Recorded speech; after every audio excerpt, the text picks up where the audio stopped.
সুজাতা দেবী আর মলয়বাবুর একমাত্র ছেলে অঙ্কন। ছোটবেলা থেকে খেলাধুলো, পড়াশোনা সবকিছুতেই সে খুব ভালো ছিল। সে যেমন মিষ্টভাষী তেমন অল্প কথা বলে, আর বাবা মা গুরুজনদের প্রতি ভক্তি শ্রদ্ধা সবকিছুই ছিল তার। বাবা মা তাকে আদর করে বুবু বলে ডাকেন। পড়া শেষ করে অঙ্কন একটি ভালো কোম্পানিতে জয়েন করে। মলয়বাবু সরকারি চাকরি করতেন, তিনিও রিটায়ার্ড হয়ে গেছেন। সুজাতা দিদি গৃহবধূ, উচ্চশিক্ষিতা নন, কিন্তু খুব বুদ্ধিমতী। স্থান কাল পাত্র সবকিছু বিচার বিবেচনা করে কথা বলতে পারেন। তিনিও তার শ্বশুরমশাই ও শাশুড়িমায়ের কাছ থেকে অনেক আদর যত্ন ভালোবাসা পেয়েছেন। তাই শাশুড়িমা কেমন হওয়া উচিত সেটা তিনি আগেই রপ্ত করে নিয়েছিলেন। আজ 10-12 বছর হল তিনি তার শ্বশুরমশাই ও শাশুড়িমাকে হারিয়েছেন। অঙ্কনের সহপাঠী ছিল বৈশাখী। সে খুব প্রাণবন্ত মেয়ে। তার কথায় সবসময় যেন ফুলঝুরি ছোটে। একজন খুব কথা বলে আর একজন খুব কম কথা বলে। এরকম মানসিকতার দুটি ছেলে মেয়ে একদিন ভালোবাসার বন্ধনে আবদ্ধ হয়। খুবই মধ্যবিত্ত পরিবারের মেয়ে বৈশাখী। তার বাবা বেসরকারি একটি অফিসে চাকরি করতেন এবং মা মৃদুলা দেবী গানের টিউশনি করতেন। এইভাবে দুজনের মিলিত প্রচেষ্টায় বৈশাখী ভালো স্কুলে পড়াশোনা করেছে। যেখানে অবস্থাপন্ন ঘরের ছেলেমেয়েরা পড়ে তাদের সাথে স্কুলে পড়েছে। ভালো ভালো টিচারদের কাছ থেকে প্রাইভেট টিউশনে নিয়েছে। তাছাড়া মা তাকে গান শিখিয়েছে, মেয়েকে নাচ শিখিয়েছে। তারা নিজেরা কোনো শখ আহ্লাদ পূরণ না করে মেয়েকে মানুষের মতো মানুষ তৈরি করেছে। এরপর বৈশাখীও পড়া শেষ করে একটি ভালো কোম্পানিতে জয়েন করে। দুই বাড়িতেই দুজনের যাতায়াত ছিল, আর দুই বাড়ির অভিভাবকেরা তাদের সম্পর্কের কথা জানতেন। এরপর একটি নির্দিষ্ট দিনে দুজনের বিবাহ সম্পন্ন হয়। এদের পরিবারটা ছিল খুবই সুখী। শাশুড়ি বৌমার মধ্যে সম্পর্ক ছিল মা মেয়ের মতো। সুজাতা দেবী বৌমার স্বাধীনতায় কখনো হস্তক্ষেপ করতেন না। 1 বছর হয়ে গেছে বৈশাখীর সাথে অঙ্কনের বিয়ে হয়েছে। এরা সবাই মিলে খুব সুখে শান্তিতে থাকে। এরা দুজনে যেহেতু অফিস বেরিয়ে যায়, তাই এদের বাড়িতে সবসময়ের জন্য একটি মেয়ে থাকে, তার নাম চাঁপা। সে সংসারে যাবতীয় কাজকর্ম করে। একটা শনিবার সুজাতা দেবী, বিমলবাবু আর চাঁপা বিকেলবেলা বসে বসে টিভি দেখছেন। এমন সময় কলিং বেল বেজে ওঠে। সুজাতা দেবী বলে ওঠেন, চাঁপা, দেখ তো দরজাটা খুলে, এই অসময়ে বাড়িতে কে এলো? বৌমা আর বুবু তো বাড়িতে নেই। চাঁপা দরজা খুলেই একগাল হাসি হেসে বলে ওঠে, কি গো মাসিমণি, একেবারে না জানিয়ে তুমি আর মেসোমশাই চলে এসেছ? মাসিমণি বলে ওঠে, নিজের দিদির বাড়িতে আসবো, তাও আবার বলে কয়ে আসতে হবে নাকি? ওনার কথা এরকমই কাঁটা কাটা ছিল।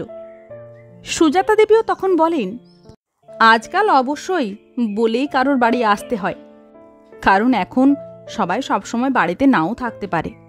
এই যেমন দেখ না, আজকে তো জামাইবাবুর শরীরটা একটু খারাপ, তাই আমি বৌমার সাথে গেলাম না, নয়তো প্রায় শনিবার আমরা 4 জনে একসাথে বাইরে কোথাও বেড়াতে যাই। একটু ঝাঁঝিয়ে উত্তর দেয় মিনতি দেবী, মানে অঙ্কনের মাসিমণি। অত কিছু ভেবে তোর বাড়িতে আসিনি রে মেজদি। সুজাতা দেবী, ঠিক আছে, রাগটা তো দেখছি সেই আগের মতনই আছে। চাঁপা, মাসিমণি আর মেসোমশাইকে আগে চা করে দে, সে পরে হবে ক্ষণ। এর কিছুক্ষণের মধ্যেই বুবু আর বৈশাখী ঘরে ঢোকে। কেমন একটা অসন্তুষ্ট মনে বৈশাখীর দিকে তাকিয়ে আছে মাসিমণি। বৈশাখী এসে মাসিমণিকে জড়িয়ে ধরে আর বলে, কেমন আছো মাসিমণি? তিনি গম্ভীরভাবে উত্তর দেন, ভালো আছি, তোমরা কেমন আছো? বৈশাখী উত্তর দেয়, আমরা বিন্দাস আছি। কি রে বুবু, তোর মুখে তো কোনো কথা নেই। হ্যাঁ মাসি, বলো না কেমন আছো? ভালোই আছি রে। বৈশাখী জিজ্ঞেস করে, হ্যাঁ রে চাঁপা, মাসিমণি মেসোমশাই কিছু খেয়েছে? উত্তরে চাঁপা বলে, হ্যাঁ, চা বিস্কুট খেয়েছে, আর ওনারা একটু পরে ডিনার করে নেবেন, তাই আর কিছু খাননি। ঠিক আছে, তুই তাহলে ডিনারটা দিয়ে দে, রাত তো প্রায় 9টা বাজে। মাসিমণি, আমরা ওপর থেকে একটু ফ্রেশ হয়ে আসছি। এই কথা বলে দুজনেই দোতলায় উঠে গেল। চাঁপা টেবিলে খেতে দিয়ে দিয়েছে। বৈশাখীও ততক্ষণে নেমে এসেছে। ও দাঁড়িয়ে মাসিমণি মেসোমশাইয়ের খাওয়ার তদারকি করছে। এরপর এদের খাওয়া দাওয়া হয়ে গেলে বৈশাখী আর বুবু খেয়ে নেয় এবং সবাইকে গুড নাইট বলে ওপরে চলে যায়। পরদিন সকাল 10টা নাগাদ দোতলা থেকে নিচে নামে বৈশাখী আর বুবু। স্নান করে ফ্রেশ হয়ে ডাইনিং টেবিলে ব্রেকফাস্ট করতে বসে তারা। তার আগে মাসি মেসমশাইয়ের খাবার হয়ে গেছে। সুজাতা দেবী আর বিমলবাবু 8:30টায় ব্রেকফাস্ট করেন, তাদেরও খাওয়া হয়ে গেছে। মাসি বুবুকে জিজ্ঞাসা করেন, কি রে, কোথায় চললি সকালবেলা সাজগোজ করে? সুজাতা দেবী আগেই বলে দেন আজকে ওরা মায়ের বাড়িতে যাবে, সেখান থেকে খাওয়া দাওয়া করে আবার সন্ধ্যার মধ্যে বাড়ি চলে আসবে। এই কথা বলার পরে সুজাতা দিদি বললেন, বৌমা রওনা হয়ে যাও, আর পৌঁছে আমাকে একটা ফোন করে দিও। বৈশাখী বলে, সে তো ফোন করেই দেবে, কতটুকু আর দূর? না, একেবারে কাছেও না, তাও তো ঘণ্টাখানেক সময় লাগে গাড়িতে যেতে, বললেন সুজাতা দিদি। ঠিক আছে, বলে দেব। মাসিমণি আসছি, রাত্রিবেলা আজকে একসাথে ডিনার করব, আমি একটু তাড়াতাড়ি করে চলে আসব। মাসিমণি বলেন, সে তোমাদের যখন ইচ্ছে হয় বাপু, আমার জন্য আবার তাড়াতাড়ি চলে আসতে হবে না। দরজায় দাঁড়িয়ে সুজাতা দেবী বললেন, দুগ্গা দুগ্গা। এইবার বুবু আর বৈশাখী বেরিয়ে যাওয়ার পর শুরু হয় মাসিমণির তাদের নিয়ে পরচর্চা। সুজাতা দেবীর ঘরের দরজা বন্ধ করে কত রকম কথা বলতে থাকেন মাসিমণি। চাঁপার সামনে বলে না, সে যদি বৌদিমণিকে বলে দেয় এই ভয়েতে। তার প্রথম প্রশ্ন, আচ্ছা মেজদি, তোর বৌমা তো দেখছি কোনো রকম সহবত শেখেনি। কেন রে? কালকে দেখলাম তো রাত্রিবেলা যখন বাড়ি ফিরল, একটা ছেঁড়া প্যান্ট আর টপ পরে ফিরল, না পরে শাঁখা শাড়ি, না পরে সিঁদুর। এ আবার কেমন রে বাবা? আবার রাত্রিবেলা খেতে বসলো, শ্বশুর শাশুড়ি সবার সাথে কেমন একটা ঢিলা প্যান্ট পরে আর ঢিলা জামা পরে, আর সবাইকে কেমন তুমি তুমি করে ডাকে, আবার নিজেদের মধ্যে কেমন তুই তোকারি করে কথা বলে। এ আমার একেবারেই পছন্দ নয়। আবার আজকে দেখলাম সকালবেলায় ওপর থেকে একেবারে স্নান সেরে স্বামীকে বগলদা বানিয়ে চলল বাপের বাড়িতে, তা আবার কেমন একটা জামা পরে। ও কি শাড়ি একেবারেই পরে না, নাকি রে? আর তাছাড়া এটাও তো দেখতে কেমন লাগে রে, আমরা এখানে এসেছি, তাছাড়া তুই জামাইবাবু আছিস, রবিবার দিন সবাই একসাথে খাওয়া দাওয়া করব, তা না, আবার বলে গেল বাপের বাড়ি যাচ্ছি। কেন রে, ওরা কি প্রতি রবিবার বাপের বাড়ি যায়? আর তাছাড়া মেয়েদের বিয়ে হয়ে গেলে অত বাপের বাড়ি যাওয়াটা মোটেই ভালো না। আচ্ছা মেজদি, তোকে একটা কথা জিজ্ঞেস করছি, বৈশাখীর বাবার তো অত ভালো অবস্থা নয়। বিয়ের আগে তো শুনেছিলাম বৈশাখী মা বাবাকে দেখে, এখন তো বিয়ে হয়ে গেছে, এখন কি বুবুকে দেখতে হয়, শ্বশুর শাশুড়িকে? আর মেজদি, আর একটা কথা বলি, একটু শক্ত হাতে হালটা ধর, না হলে কিন্তু ছেলে আর বৌমা দুজনেই হাতের বাইরে চলে যাবে। আর মেয়ের এখন বিয়ে হয়ে গেছে, রোজ রোজ মায়ের কাছে যাওয়াটা কি ঠিক? একটু ভেবে দেখিস। আর একটা কথা, একটু খোঁজ খবর নিস, বৌমা এখনও তার বাপের বাড়িতে টাকা পয়সা দেয় কিনা। এতক্ষণ ধরে সুজাতা দেবী তার বোনের সমস্ত কথাগুলো শুনছিলেন। এবার তার উত্তর দেওয়ার পালা। তিনি তার বোনকে বললেন, দেখ, বৌমা এখনকার যুগের একজন আধুনিকা এবং শিক্ষিতা মেয়ে। আমার ছেলে তার সাথে খুব সুখে শান্তিতে আছে। বৌমা আমাকে আর তোর জামাইবাবুকে ভক্তি শ্রদ্ধা করে, সেটাই আমাদের সবথেকে বড় পাওনা। যুগের সাথে তাল মিলিয়ে তারা পোশাক পরে। আমার মেয়ে থাকলে সেও তার শ্বশুরবাড়িতে গিয়ে হয়তো তার খুশি মতন জামাকাপড় পরত। তাই এখানে আমি বৌমার কোনো দোষ দেখি না। বৌমাকে আমি মেয়ের চোখে দেখি, তাই আমি তাকে এইসব ব্যাপারে কখনো কিচ্ছু বলি না। আর ওরা দুজন বন্ধু ছিল আগে, তাই ওরা তুই তোকারি করে কথা বলে, এতে দোষের কি আছে? আর একটা কথা শোন, আমরা ছেলেকে যেমন আমাদের মানুষ করেছি, সে আমাদের কাছে থাকে, আমাদের ভালো মন্দ দেখে। ছেলেকে যেমন আমি 10 মাস 10 দিন গর্ভে ধারণ করেছি, বৌমাকেও তো তার মা 10 মাস 10 দিন গর্ভে ধারণ করেছে, তাকে মানুষ করেছে, স্বাবলম্বী করেছে, সে নিজের পায়ে দাঁড়িয়েছে। কিন্তু যারা তার জন্য এত কিছু করলো, সেই বাবা মাকে সে শুধু মেয়ে বলে দেখবে না, আর বিয়ে হয়ে গেছে তাই জন্য সে দেখবে না?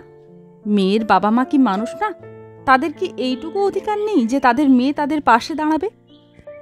আমার ছেলে সপ্তাহে 6 দিন আমাদের সাথে থাকে, খাওয়া দাওয়া করে। বৌমার মায়ের কি অধিকার নেই একদিন সে তার মেয়ের সাথে খাওয়া দাওয়া করবে, একটু আমোদ আহ্লাদ করবে? আমি সেই রকম শাশুড়িমা নই, তাই আমি এই বিষয়ে কখনো বাধা দিই না। আমার বৌমা প্রচণ্ড ভালো মনের একটি মেয়ে, তার সম্বন্ধে আমাদের কোনো অভিযোগ নেই। দয়া করে তুই এই বিষয়টা নিয়ে আর জল ঘোলা করিস না। তিনি তখন বললেন, পড়তো আমার পাল্লায়, এত স্বাধীনতা বের করে দিতাম। এইসব আমার একেবারে পছন্দ হয় না। ঘরের বউ থাকবে বউয়ের মতো। এখনকার মেয়েরা চাকরি করে বলে একেবারে যেন সাপের 5 পা দেখে নিয়েছে। সুজাতা দেবী তখন তার বোনকে বললেন, তুই আমাদের বোনেদের মধ্যে সবথেকে বেশি শিক্ষিতা এবং সুন্দরী, কিন্তু জীবনের আসল মানে তুই একেবারেই জানিস না। তারা কিন্তু অন্য একটা বাড়ি থেকে শ্বশুর বাড়িতে আসে ঘর সংসার করার জন্য, তাই তাদের ভালো লাগাগুলোকে প্রাধান্য দিতে হয়। এখন যুগ পাল্টে গেছে, বৌমাদের স্বাধীনতায় হস্তক্ষেপ করলে তারা সেটাকে ভালো মনে নেয় না। তাছাড়া বৌমাকে মেয়ের চোখে দেখা উচিত, এটাই আমি মনে করি। আর যদি আমার মেয়ে থাকতো তাহলে কি সে আমার মতন চলতো? সেও তো তার নিজের ইচ্ছে মতো চলতো। আমার ছেলে তাকে নিয়ে সুখী, সে আমাদের আদর যত্ন করে। আমি কি আগে সালোয়ার কামিজ পরতাম? বৌমা আমাকে সালোয়ার কামিজ পরা শিখিয়েছে। কোথাও বেড়াতে গেলে আমাকে নিয়ে যায়, শরীর খারাপ হলে ডক্টর দেখাতে নিয়ে যায়, পাশে বসে গল্প করে। এই বয়সে আমাদের আর কি চাই রে? সে আমার ছেলের সাথে কেন তুই তুই করে কথা বলে, কেন সে আধুনিক পোশাক পরে, এইগুলো নিয়ে যদি তার সঙ্গে কিটিরমিটির করতে থাকি, আমি তো আমার ছেলেকেও হারাবো। কারণ এখনকার দিনে ছেলেরা বউদের কথায় বেশি গুরুত্ব দেয়।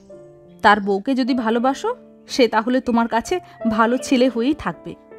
আমি যদি বুদ্ধি করে না চলি, তাহলে তো আমার ছেলেও আমার সঙ্গে থাকবে না। তুই শিক্ষিতা, তোর যুক্তি তোর কাছে, আমি অল্প শিক্ষিতা, আমার যুক্তি আমার কাছে। তাছাড়া বৌমা তার বাপের বাড়িতে টাকা পয়সা দেবে নাই বা কেন? আজকের দিনে ছেলে মেয়ে বলে কোনো ভেদাভেদ নেই। ছেলেকেও বাবা মা যেমন কষ্ট করে মানুষ করে, মেয়েকেও বাবা মা তেমনই কষ্ট করেই মানুষ করে। মেয়ে যদি স্বাবলম্বী হয়, অবশ্যই সে তার মায়ের সংসারে টাকা দেবে, এটাই তো নিয়ম। আর একটা কথা না বলে পারলাম না, তোর ছেলে মানে আমাদের টুকাইয়ের বিয়ে হয়েছে সবে 5 বছর। কারণ টুকাই আমার বুবু থেকে অনেক আগেই জন্মেছিল। আমার বুবু তো আমার কোলে এসেছে বিয়ের প্রায় 10 বছর পরে। শিলা একটি শান্ত শিষ্ট ভালো মেয়ে, তার সাথে টুকাইয়ের বিয়ে দিলি। সে তো শাড়ি শাখা সিঁদুর সব কিছুই পরে থাকতো, তাও তো তুই তাকে তোর সাথে রাখতে পারলি না। 2 বছর ঘর করার পরে সে এখন আলাদা ফ্ল্যাটে থাকে। এর কারণ কি কখনো জানার চেষ্টা করেছিস? এর কারণ ওদের প্রতিটি ব্যাপারে তুই কথা বলতিস, এই জন্য ওদের স্বামী স্ত্রীর মধ্যে সবসময় গণ্ডগোল লেগে থাকতো। ভালো মেয়েকে ভালো রাখতে হলে অনেক কিছু ত্যাগ করতে হয় রে, যেটা তুই পারিসনি। উচিত কথা বললাম বলে আবার কিছু মনে করিস না। এর উত্তরে মাসিমণি বলে, আরে আমার ছেলেটা তো ভালোই ছিল, বৌমাই তো উস্কে আমার কাছ থেকে সরিয়ে নিল। সুজাতা দেবী তার উত্তরে বলেন, এগুলো তোর সব ভুল ধারণা। ঠিক আছে, এবার একটু বিশ্রাম কর। আমার সংসার আমার নিয়মে চলবে, তোর সংসার তোর নিয়মে চলবে, এই নিয়ে কোনো কথা বলে লাভ নেই। রাত 8টা বেজে গেছে, এমন সময় কলিং বেল বেজে উঠল। চাঁপা এসে দরজা খুলে দিল। বৌমা আর বুবু চলে এসেছে। সুজাতা দেবী তার বৌমাকে জিজ্ঞেস করছেন, কি রে চলে এলি তাড়াতাড়ি, বাবা মায়ের সাথে ডিনার করলি না? উত্তরে তার বৌমা বলল, না গো মা, আজকে মাসিমণি আর মেসোমশাই এসেছে, তাই মাকে বললাম ডিনারটা আমি আজকে ওদের সাথেই করব। তোমাদের কি দেরি হয়ে যাচ্ছে মাসিমণি খেতে বসতে? মাসিমণি বললেন, না না, সবে তো 8টা বাজে, আমাদের 9টার সময় হলেও ঠিক আছে। চাঁপাকে প্লেটগুলো দিতে বলল বৌমা। তারপর মাসিমণিকে আর শাশুড়িমাকে বিরিয়ানি দিতে বলে চাঁপাকে। নিজেদের জন্য বিরিয়ানি নিয়ে এসেছে। বৈশাখী বলল, আমি বুবুর কাছ থেকে শুনেছি মাসিমণি বিরিয়ানি খেতে খুব ভালোবাসেন, তাই মাসিমণির জন্য আর আমাদের সবার জন্য আজকে বিরিয়ানি চিকেন চাপ নিয়ে এসেছি। শুধু মেসোমশাই আর নিজের শ্বশুরের জন্য রুটি আর তরকারি করে রাখতে বলেছিল চাঁপাকে, কারণ ওনারা রাত্রিবেলা কোনো রিচ খাবার খান না। সবাই বসে একসাথে গল্প করে খাওয়ার পর মাসিমণির জন্য একটা সুন্দর ঢাকাই জামদানি এনেছিল, সেটা দিল। আর মেসোর জন্য খুব সুন্দর একটা শার্ট আর প্যান্টের পিস। মাসিমণি তো সত্যি অবাক, কত বড় মন বৈশাখীর। সে আর কিচ্ছু বলতে পারল না। বৈশাখী তার শাশুড়িমাকে বলল, মা, তোমাকে আমি পরে কিন্তু শাড়ি এনে দেব, এখন শুধু মাসিমণির জন্যই এনেছি। শাশুড়িমা বললেন, আমি খুব খুশি হয়েছি, তুই আমার বোনের জন্য শাড়ি নিয়ে এসেছিস, সেই জন্য। তারপর সবাইকে গুড নাইট বলে ওপরে চলে গেল দুজনে। সুজাতা দেবী তার বোনকে জিজ্ঞাসা করেন, কি রে, এবার আর আমার বৌমার সম্বন্ধে কি বলবি বল? সে আধুনিকা, শাখা সিঁদুর পরে না, আধুনিক জামা কাপড় পরে, ছেঁড়া জিন্স পরে, কিন্তু ভদ্রতা, শ্রদ্ধা, ভক্তি, কর্তব্যে গাফিলতি কিছুই কি দেখলি? মাসিমণি নিজের ভুল বুঝতে পারে। তখন সে নিজেই বলে, সত্যি রে মেজদি, পড়াশোনা কম জানলেও আমার থেকে তুই অনেক বেশি বুদ্ধি ধরিস সংসার জীবনে। আমিও যদি তোর মতন করে বৌমার সাথে সম্পর্ক রাখতে পারতাম, তাহলে হয়তো আজকে ওরা আমার থেকে দূরে চলে যেতে পারতো না। সত্যি আজ আমার চোখ খুলে গেল। আমাদের মতন কিছু শাশুড়ির জন্য সমস্ত শাশুড়িদের বদনাম হয়, এটা আমি স্বীকার করছি। আমরা বৌমাদের গুণগুলো বিচার করি কম, দোষগুলোকেই বিচার করি বেশি, তাই আমরা বৌমাদের সাথে ভালো সম্পর্ক রাখতে পারি না।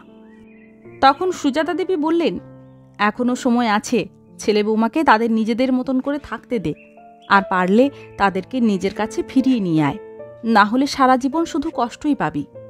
এখন মানিয়ে নেওয়ার যুগ এসেছে, যে যত মানিয়ে নিতে পারবে সে তত সুন্দরভাবে সংসার করতে পারবে। কিছুটা ত্যাগ করবি, দেখবি সংসারটা অনেক সুখের হবে।